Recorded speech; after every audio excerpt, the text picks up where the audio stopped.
Hey guys, I want to do a short video for some people that might be having the same issue that we are, to walk you through what we have done here for for a dry well drying up on you.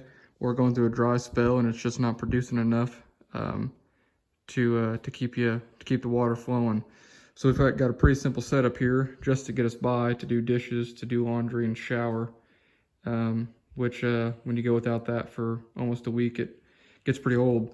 So we have right here we have two food grade, I think they're IBC totes, that are 250 gallon each, I believe. They say 250 gallon. They are clean inside, a little bit of dirt on the outside here, but they are crystal clean on the inside. They were actually used to hold agave, which is lime sweetener or whatever you call it, but they were rinsed out and good on the inside.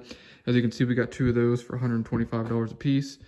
So what we've got going here is, don't mind the mess, but we've not been able to do laundry for a week, but we have the Drummond famous Harbor Freight shallow well pump and pressure tank here. And what it is, if I can put in a video of what our well was bringing up, I will insert it now.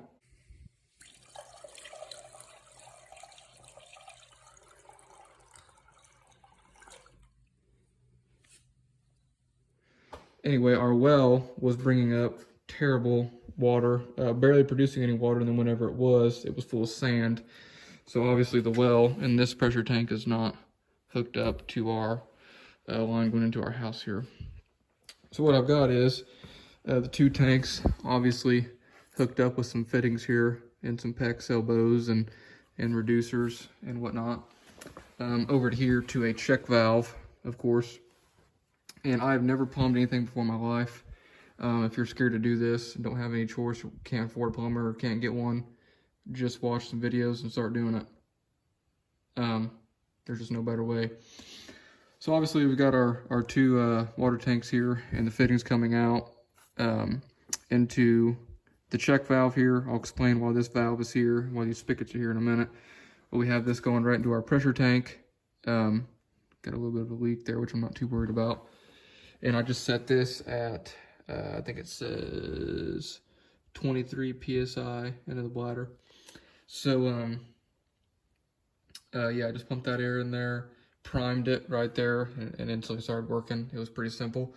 So an idea that I got from another guy online was to be able to shut off the flow from these tanks, shut off there, and shut off here.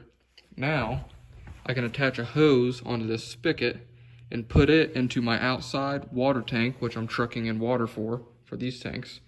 Put a hose on this and put it into these tanks and use this same pump to pump water from our water tank we're hauling with.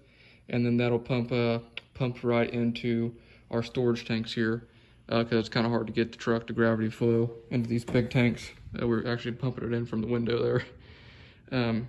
So this is kind of our simple solution to running out of water, and you know, it's been getting us by for 3 days now.